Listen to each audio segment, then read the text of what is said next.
So let's start by sitting upright, the head suspended from above, the body relaxed at ease.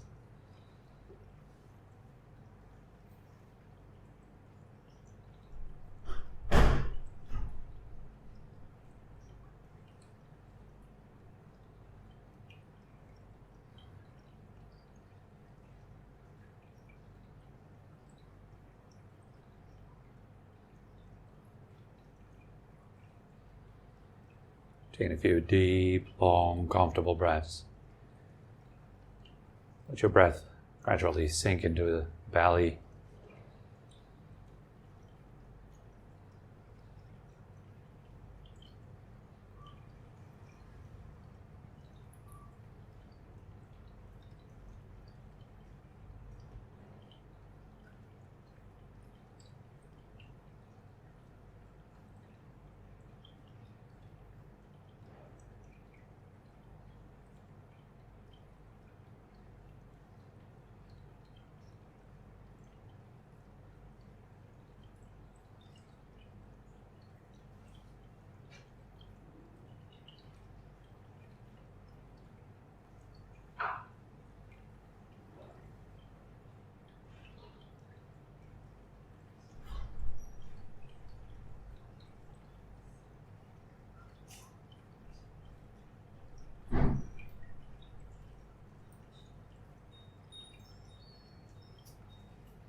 Releasing the tension in your eyes, your forehead, gently smiling with your lips, your eyes.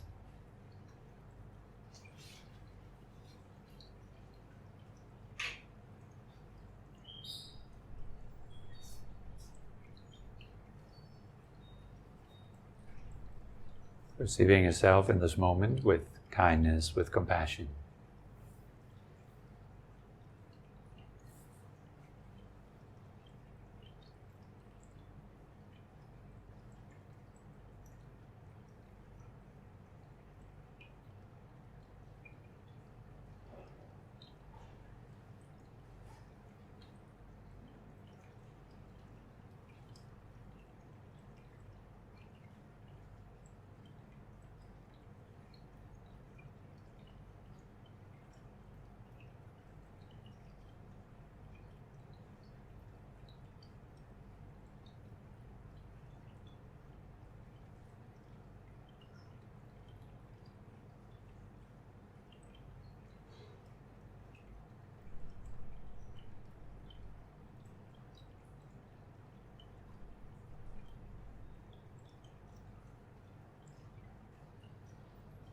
Allow your body, your mind, everything to gradually settle down.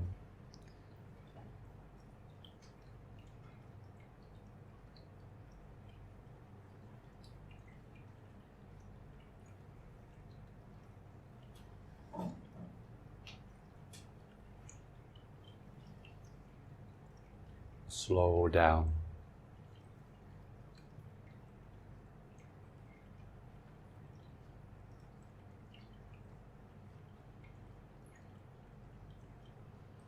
All by itself.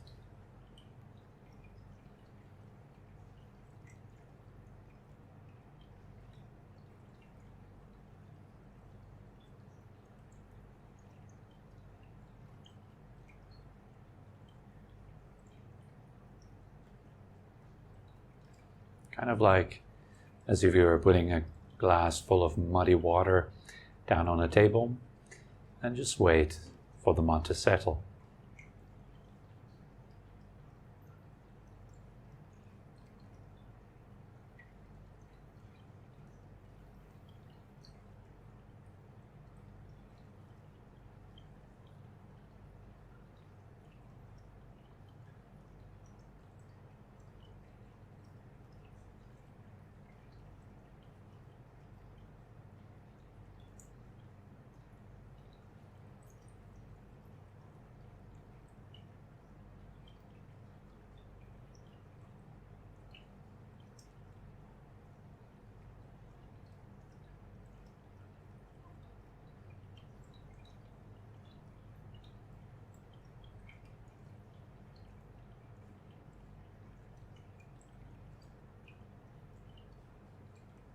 With that process of settling, you allow your consciousness to spread out into your whole body, slowly, slowly feeling the entire body as it sits here.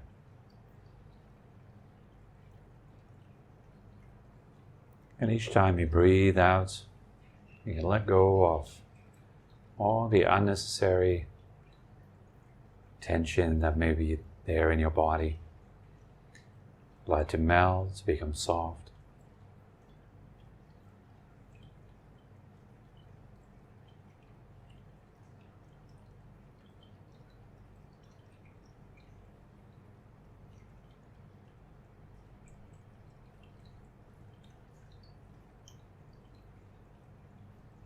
Breathing in, feeling the body.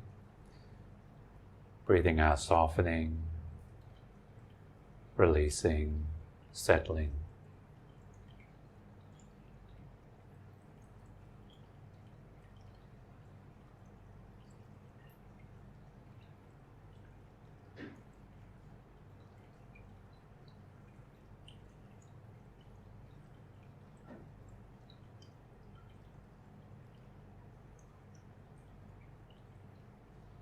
Also make sure to really notice how nice it is when a bundle of tension in your body dissolves and relaxes. Just appreciating the fact that this is something good, something nice, something enjoyable.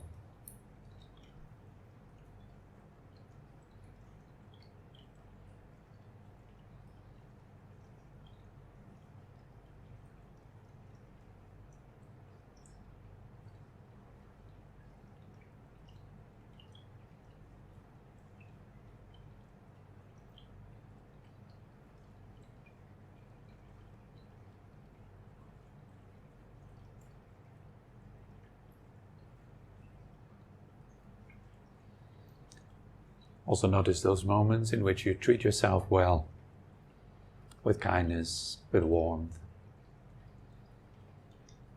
encouraging, guiding, giving space, listening, understanding.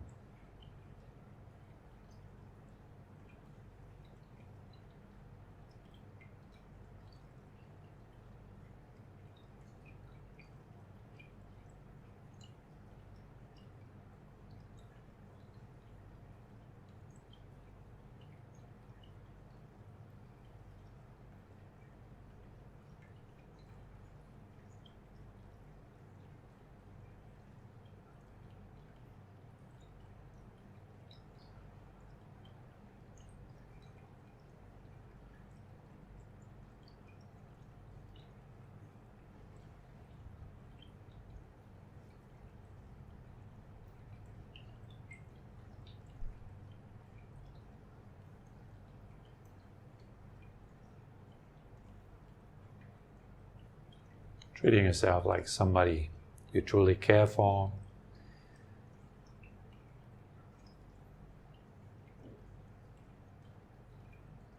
Like somebody you love.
Again and again, just noticing what feels nice.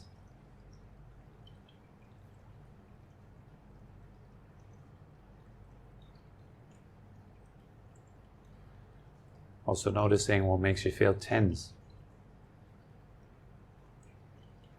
And see if you can bring a little bit of release, a little bit of softness into the situation that's there.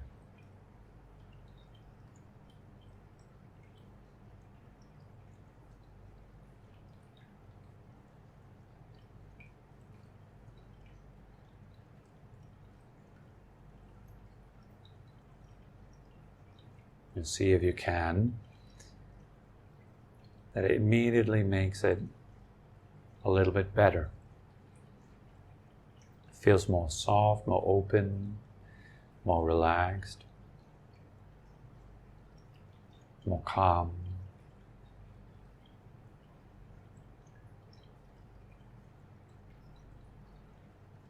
And that's something nice.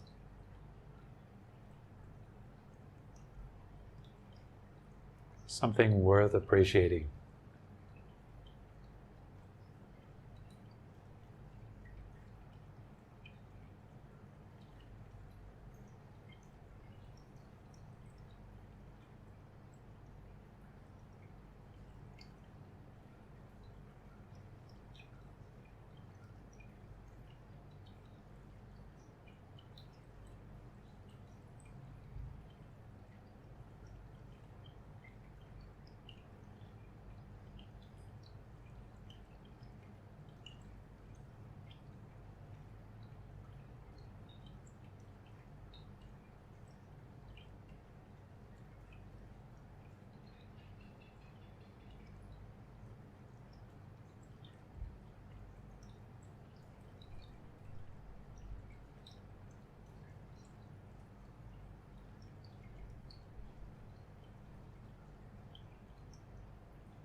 See, this is all about being with yourself, spending time with yourself.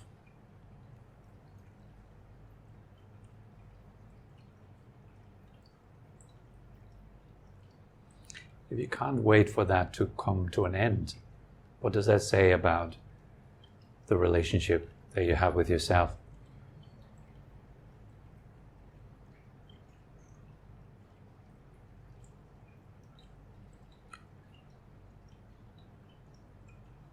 If you find that you are suffering, how do you treat yourself in that moment?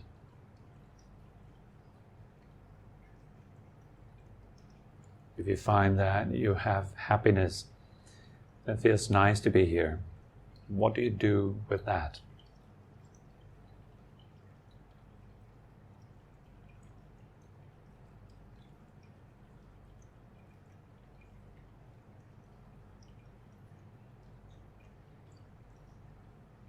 And all that based on that simple task, breathing in, feeling your body, connecting with your body, but breathing out, softening, releasing, giving space.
breathing in is a bit like listening to yourself, listening to your body, your mind, getting an idea of what's going on. As you breathe out, it's kind of like responding.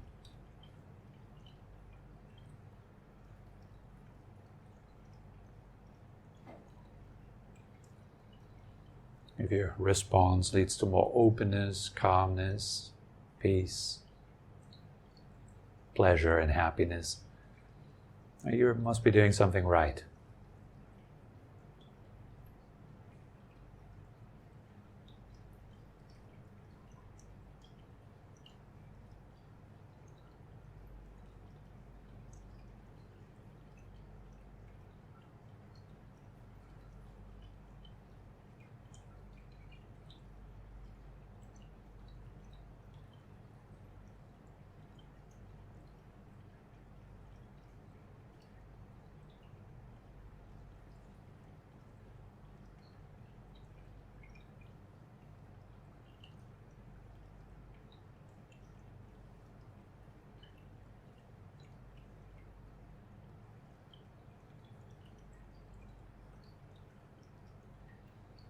And even if you have a difficult experience, pain in your body, or the mind is all over the place, how you respond to that makes a huge difference.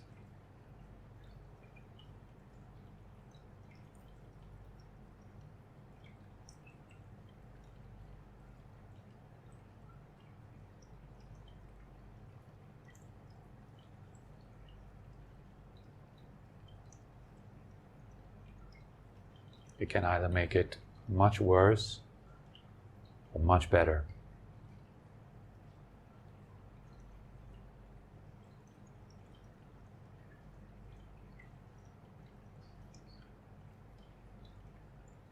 Or like in most cases, a little bit worse or a little bit better.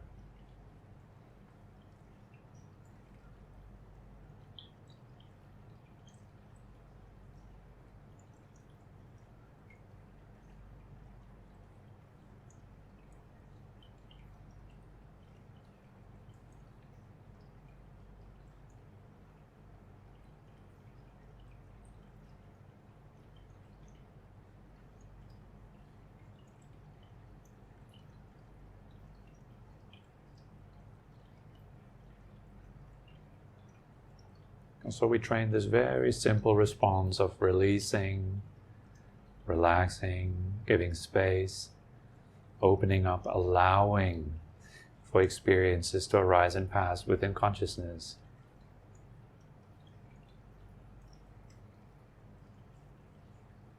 Neither fighting with anything, nor following it, indulging in it.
with each out-breath just a little bit better, a little bit more open, more comfortable, more released.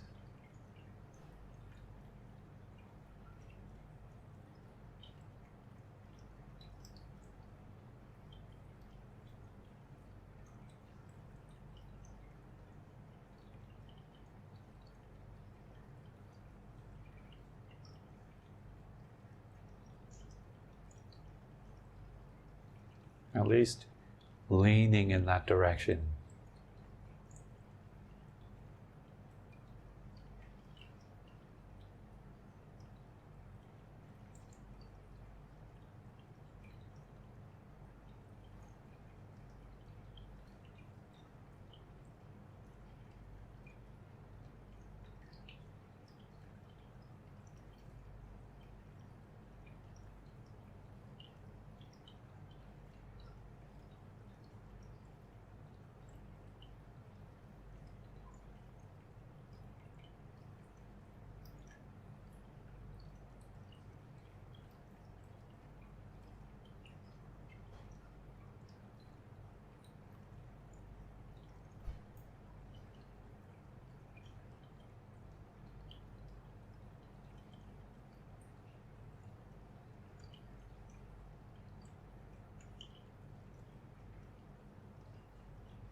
As if your whole body is made of breath, gradually evaporating, with all sensations thin out, you're more and more soft, released.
And we just let the attention rest with the breathing itself.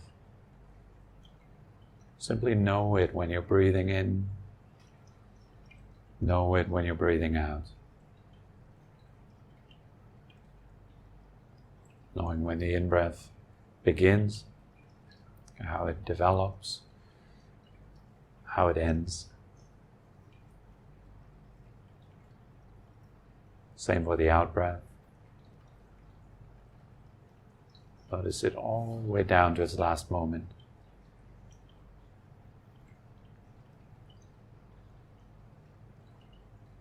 Unfortunately, you don't need to know many breaths. You don't have to be mindful of a lot of breaths.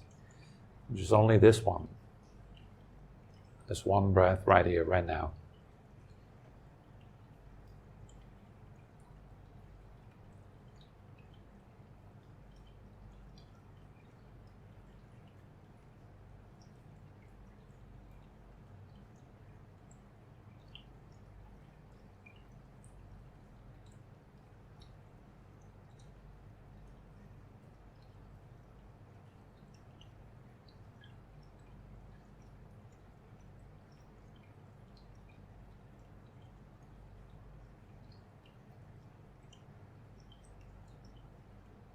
Just let your breath be comfortable.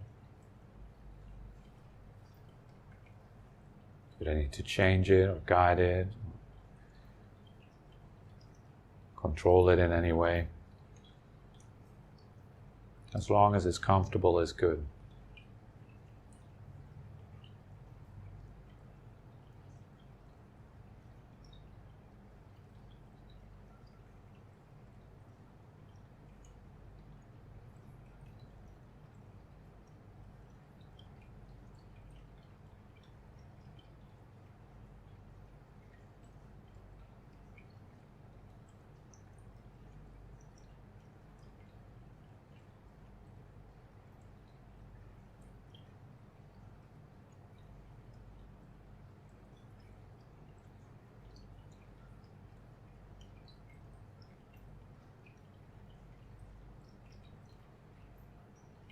Are you breathing in or out right now?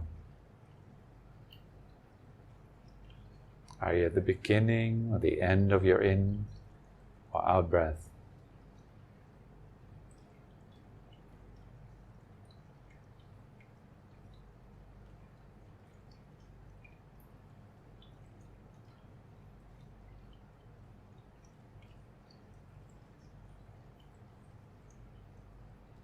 This will we gently keep in mind.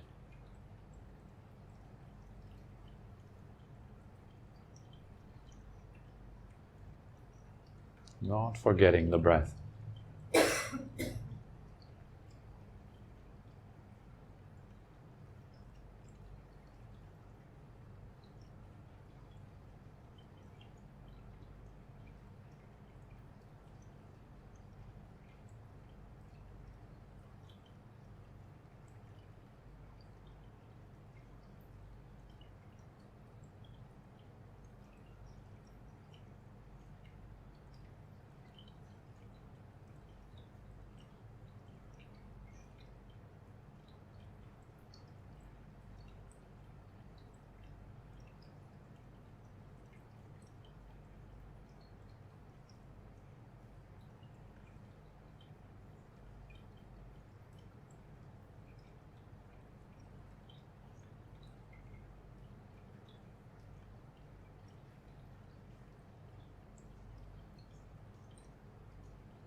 In your own time, if you like, you can slowly come back and open your eyes.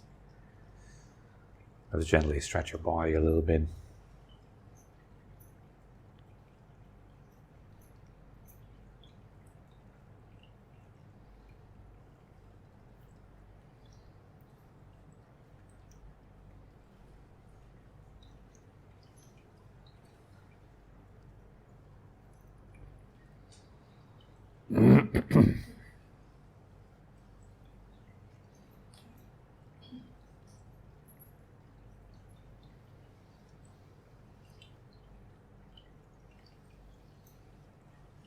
Good evening, everyone.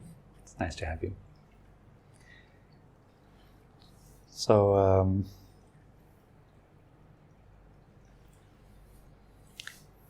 today I thought maybe it's a good idea to touch on a subject that's very important, specifically for people who are just starting to embark on the path and just starting to pick up practice of meditation or want to do anything for themselves that is meaningful or of value. But tend to sabotage themselves. So this is very, very common. A lot of people seem to be having a whole lot of good ideas about what to do, and then they start with perhaps a few little attempts to hit the gym or to do regular meditation practice or something like that, and before long they would undermine their own efforts in some way, shape or form. They would either stop, something else would come up that's seemingly more important. They may be presented with a whole lot of challenges all of a sudden in their lives, which makes it almost impossible for them to commit to a regular thing that would be good for them. And today I'd like to have a look at this tendency from a very specific angle. I'd like you to imagine that there would be a burning house. Okay? Within that burning house, there's somebody trapped that you love dearly. And you can hear them from within. Now you could go into the house, you could get them out, but there is a 90% chance that you die in the process, that you lose your own life. It doesn't have to be a person that's in there that you love very much. It can also be a thing that's in there that you love very much. Say $1 million in a suitcase or something like that. Or if it's a person, if you have children, for example, that would be a good one to contemplate in this case. Because people have a very strong bond to their children or their wives or husbands or something like that. So would you go in? Would you save that person or that thing? If you love it very dearly, well, most people would say yes, right? Right away. Even without thinking, parents would, for example, sacrifice the lives for their children without thinking about it. There's not even a moment of hesitation. They are in before they can even think about what they're doing. It doesn't matter then it threatens their own life. The level of difficulty, the danger that is involved in that action is of no consequence to them. It doesn't matter at all. Let's change that example a little bit. Let's put someone in there that you don't know. Never heard of the guy. There's somebody in there that's in that burning house. And there's still a 90% chance for you to die when you enter that house to save that person. How about now? Would you storm into the house and help that person and save that person with the same enthusiasm or the same power that you would have for your own child or your wife or your husband or something like that? Or would there be a lesser degree of enthusiasm? Would you be more hesitant to jump in and help? What do you think?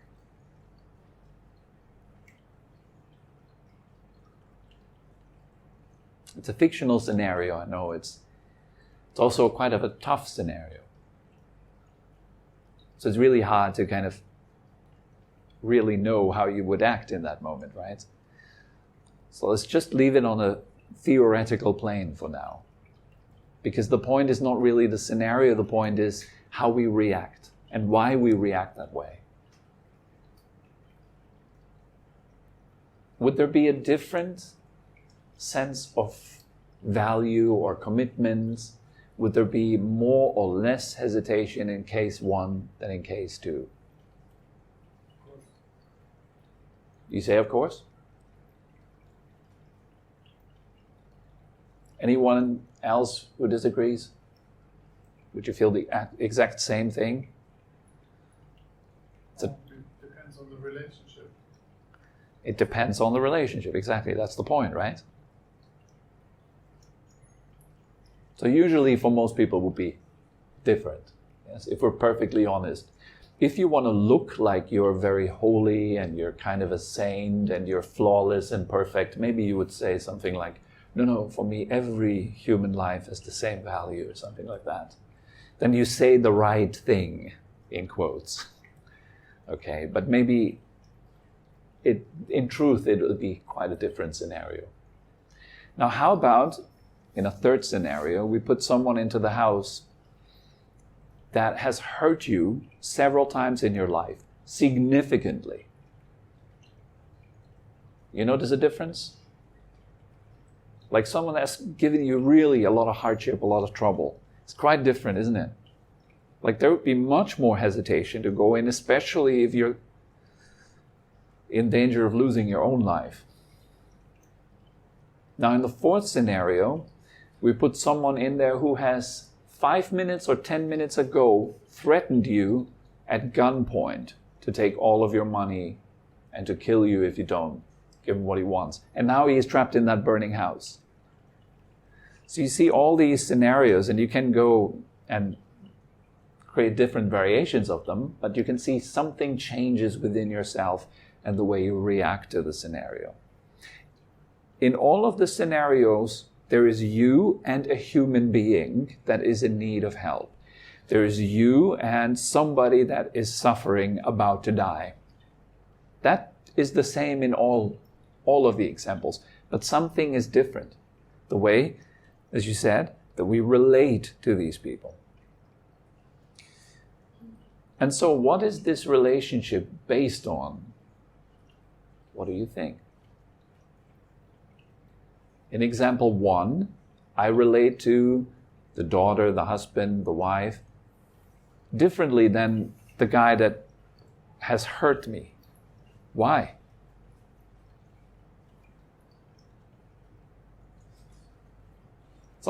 I know it's a stupid question. You all know the answer to it. Still, indulge me. Because of the action. Because of the actions that you did towards each other. Exactly, right?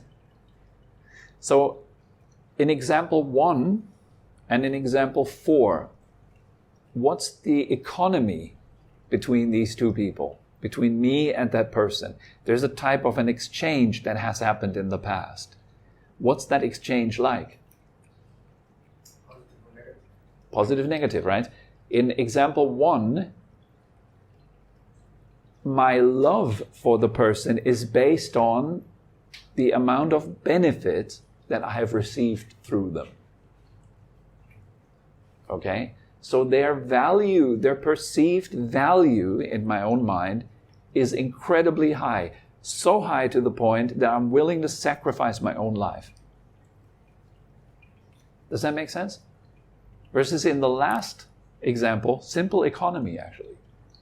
Last example, the thing that I've received from that person is nothing but harm.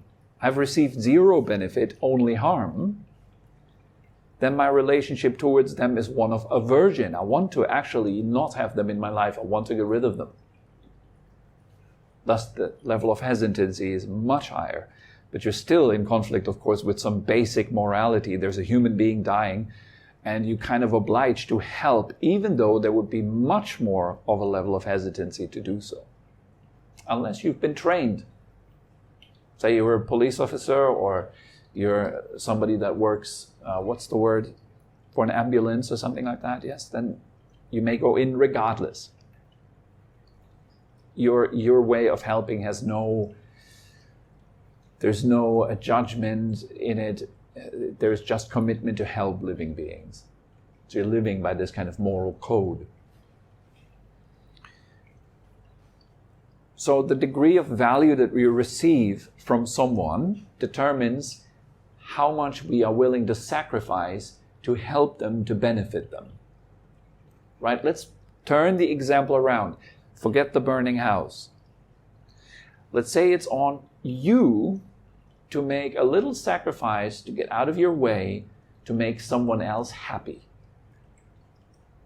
with the beloved person, it's going to be very easy for you to get out of your way to make a sacrifice to make them happy, right? You'd go the extra mile to make them happy. What about the guy that held you at gunpoint? You'd be very reluctant to do anything to make that guy happy. Why again? Because it's not reciprocated.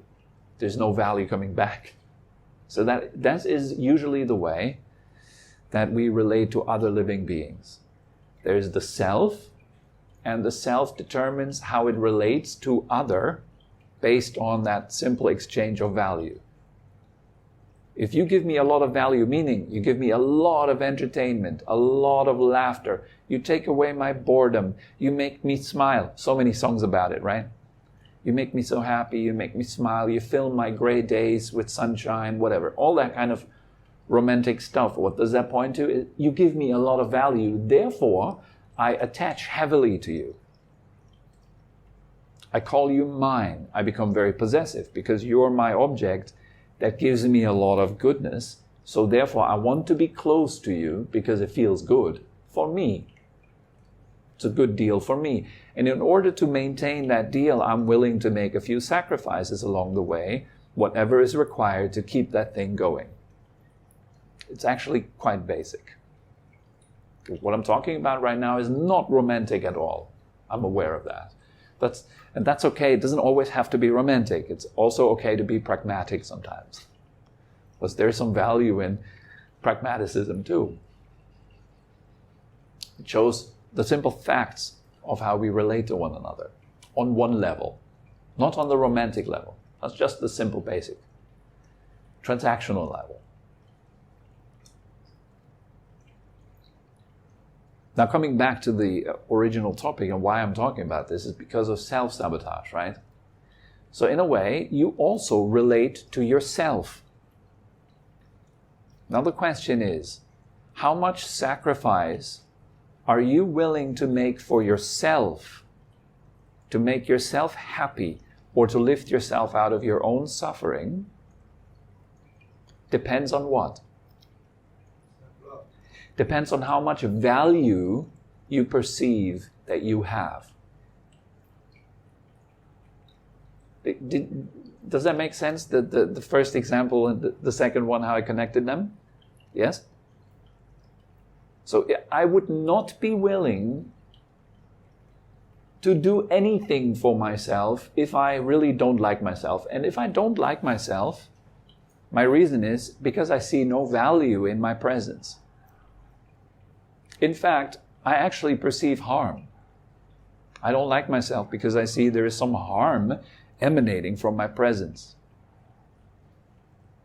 When I look at myself, I feel disgust, guilt, shame, feel miserable. I don't even want to sit down for 2 minutes and close my eyes and do some freaking breathing technique because I have more important things to do. The real reason is because I don't want to spend time with myself. If meditation would be visualized as a kind of an interaction between two people, it's like you put two people into a tiny room together, like a lift or something, an elevator, and you put them in there and you lock them in there. What's their relationship like? If they're good friends, they're going to have a great time. If they've also, on top of that, been through difficult situations previously and have managed them together successfully, they're going to be just fine until the lift gets going again. But if these are two enemies, like the person that you really don't like, and you're locked into that lift together with that person, it's going to be a hell of a time, really difficult. There's movies about this, where then everyone kills everyone in the lift. I don't know the name of the movie. You're saying someone surely knows it and comments on it or something like that. Yeah. Say it again. Kill Bill, probably. Is there a scene in the lift where everyone kills everyone? In Kill Bill, everyone kills everyone anyway. So perhaps they do it in a lift too. It's been a while since I watched that movie. But yeah, you get the point. If you're locked into a confined space, what meditation really is you're confining yourself to yourself. no escape. You can't even move your body. If you practice properly, if you go through the traditional training, first very thing is you need to learn to sit still. Don't fidget around. Don't escape. Stop trying to get out of it. Be there with it. Stop running. And stop fighting too. We need to learn to stop running from ourselves and to stop fighting with ourselves, just on the level of the body already. And then you will already notice, like, wow, my relationship with my body is really twisted. It's so full of tension. It's so uncomfortable to be in my own skin. I think you need to deal with that. You need to learn to kind of make friends with the fact of what it is to be here with yourself. And it's not easy because we've been enemies to ourselves most of our lives. This is our habitual state. And it expresses itself as a series of running away, avoiding ourselves. And then nowadays we have so many possibilities to avoid ourselves. We always had them. I think it's not that nowadays with the advent of phones and internet, we have so many ways of losing ourselves in external stuff. But it's always been the case. In the 30s, 40s, 50s, 60s, and so on, people have watched newspaper and then television. Then they've told each other stories. Then there were village gossip. You just take it back. There was always something other than just me being with me. In fact, when people are alone with themselves, it's crushing for most. It makes them go crazy. That's why isolation is punishment. It's torture. You isolate prisoners to punish them, not to reward them. If you have a highly skilled meditator, you put them into isolation, they'll be just happy. That's great. They enjoy themselves. They enjoy time with themselves. They don't have to escape from themselves anymore. But if you don't know what to do with yourself, it's torture.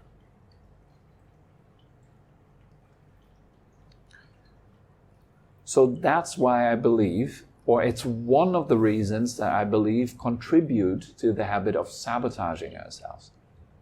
I don't think it's the whole picture, but definitely a big part of it is not seeing value enough within myself so that I would spring into action and actually care for myself, lift myself up, and do even things that may be unpleasant, but good. Like go the extra mile and sit for half an hour instead of just 10 minutes. Go the extra mile, sit for an hour instead of just a half an hour. Go the extra mile and bring myself into the gym or eat healthy food. Look after myself and care for myself. Show myself that I actually value my presence. I see value in my presence. Why would there be value in my presence? It took me a long time to actually come up with anything. I couldn't find anything for the life of me that I would have valued. You know, I had this surgery in 2019, big heart surgery. And before I had that surgery, actually, I wasn't insured. And I was born with connective tissue disorder. Like, it's a heavy problem. And for me, being in Thailand and not being insured is a big problem. Like, that means certain death. And I was very unsure whether I could get any insurance or not. I would look around, but because of this preconditioned whatever, no insurance would want to take me. They just refuted from the beginning. It's like, this guy's trouble. I don't want to insure them. So I didn't get any insurance. And we eventually found a way, and then, I actually told my dad, I said, it's okay if we don't get an insurance, then my life expectancy is between 30 and 40 years of age. And then that's that. I've had a short life, but it was okay, and I'm fine with that. And my dad said something really surprising. He said something like, I'm paraphrasing, don't you see any value in yourself? Like, don't you want to sustain your life? Don't you want to, fight? to be alive longer?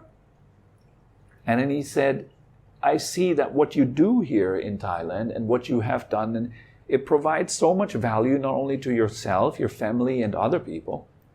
Don't you see that? He's like seriously surprised that I would just be ready to die if I'm not insured and I don't get that surgery. I've made my peace with that. I was okay with that. But he was kind of taken aback by that. And he said this thing which made me think a little bit.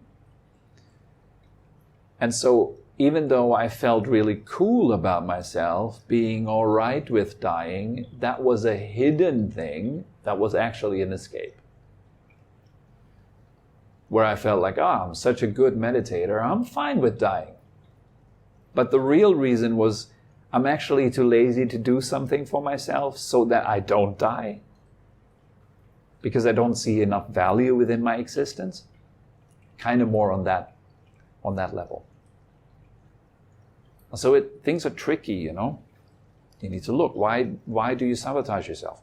Why do you not do the things that you know to be good for yourself?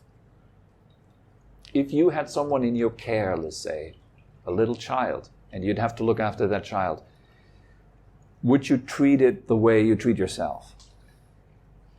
Would you talk to it the way you talk to yourself?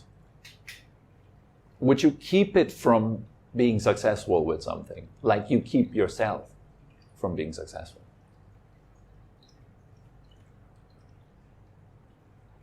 There's also this whole idea around self-sabotage of not deserving something. I don't deserve love.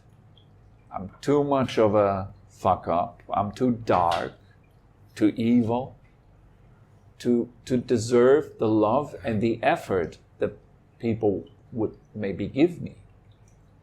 Does that sound familiar to you if someone praises you and says something nice to you and your first response is, no, it's okay. Like someone says like, wow, you're looking great today, or you have such a kind smile or something like that. And you go like, kind of turn inwardly, kind of mumble your way out of the situation. So how's the weather over in Chiang Mai? Kind of going out of the topic, out of the conversation, as soon as it is about something that's good about you. Or when was the last time that you've actually paid attention to what you did well? And so this is my way of now coming out of this whole self-sabotage thing and provide you with something that has really helped. For myself at least. Maybe it helps you too. It's a simple practice. Every nighttime you sit down and you write down. It's really basic. You write down 5 things you did well today. And just only commit to that thing. Only commit to writing down 5 things. Or 3 things. Or 1 thing. But at least do that little thing. Just write down what you did well. And then don't just write it down, but actually make sure that what you write down is actually true. You're not just deceiving yourself like, I'm the best wrestler in Phuket town. Yes, today I was a number 1, I was acing it at the gym. Don't fool yourself because something inside of you would go, nah, not really, man. You weren't really acing it at the gym. It's okay to just do little things and to learn to appreciate those little things because you're heading in a good direction, and that's what matters. And appreciating that, what does that do?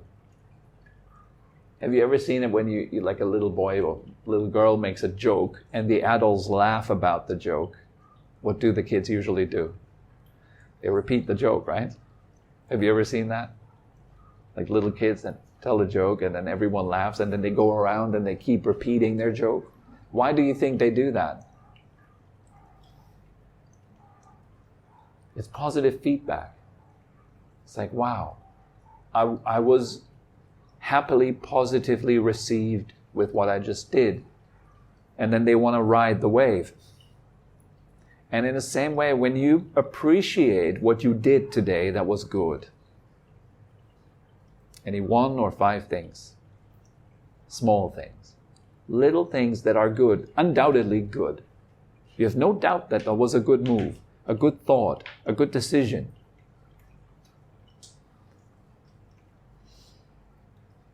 When you see it and appreciate it and call it out and write it down and dwell on it a little, that inner child, if you will, wants to do more of this. So the next day you start thinking, tonight I'm going to write this list of 5 things that I did well today. This is an opportunity to do something well. And so you start to think very differently all of a sudden. You start to see opportunities where you could be doing things slightly better than you did them yesterday or last week. And that's the beginning of something that quickly develops into this kind of avalanche. You have like a little thing, little snowball, and then it turns into a whole avalanche. Quite fast too. It works quite fast. It's very surprising. As soon as you start appreciating your goodness, which is undoubtedly there, it wants to come out and show itself and do more.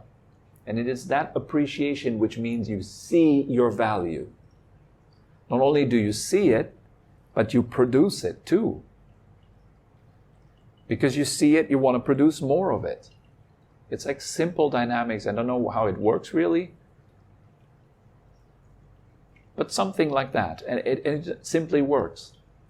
And it's as simple as just write down 5 things every night, or 3 things. The number isn't that important actually. What's important is that you do this wholeheartedly. And you find something that you seriously, undoubtedly deem to be good. And that's quite easy to find anything. Anything that comes to mind you did well today? Any good decision you make, good thought you've had? I'm not saying perfect. Just something that's going into the direction of better, good. Was there something? Coming here. Coming here. Exactly, yeah. How nice.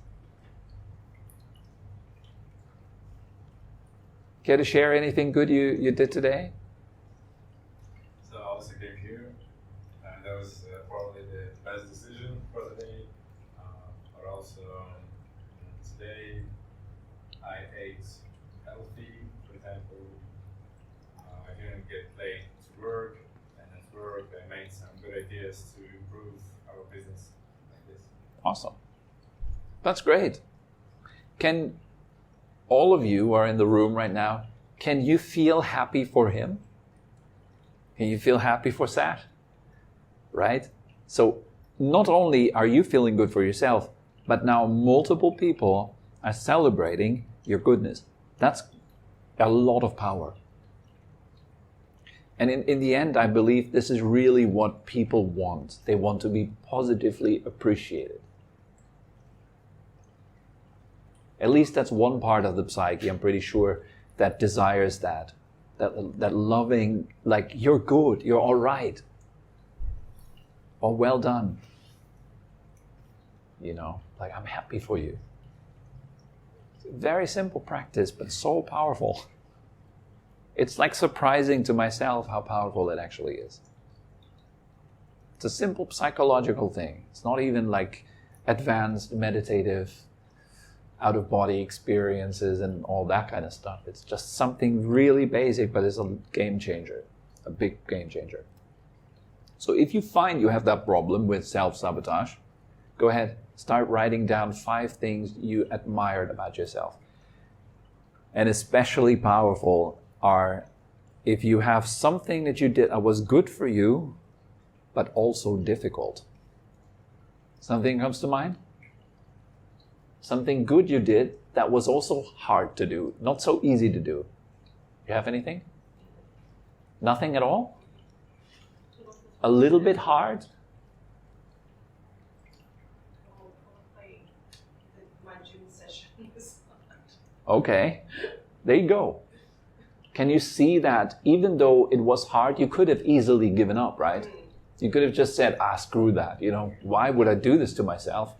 Why not just relax? You could have said that. In fact, I believe you've said that many times to yourself in the past, and you follow through with that. You didn't go the hard way, but you know the hard way would have been better for you, right? You'd get more out of it. So you did that today. That's awesome. Yeah. Simple stuff like that, it's really in that. It's like small things. Well, sitting down in meditation, even though you really don't want to, and it's sitting a little bit longer than you usually would, even though you kind of want to get up, but you make the extra effort to show yourself, no, I value myself such that I stay instead of just escaping and running away as I usually would. I'm willing to stay and explore a little more. And there's something in you that will pick up on that, and it will want to do more, and it'll come out. So for me, that's been a very positive change in my own life. So that's something I'd like to pass on. I hope it helps to, at least if you have that self-sabotage problem. Not everyone has that, but if you do, I hope it helps. So that's all that comes to mind for tonight. Are there any questions?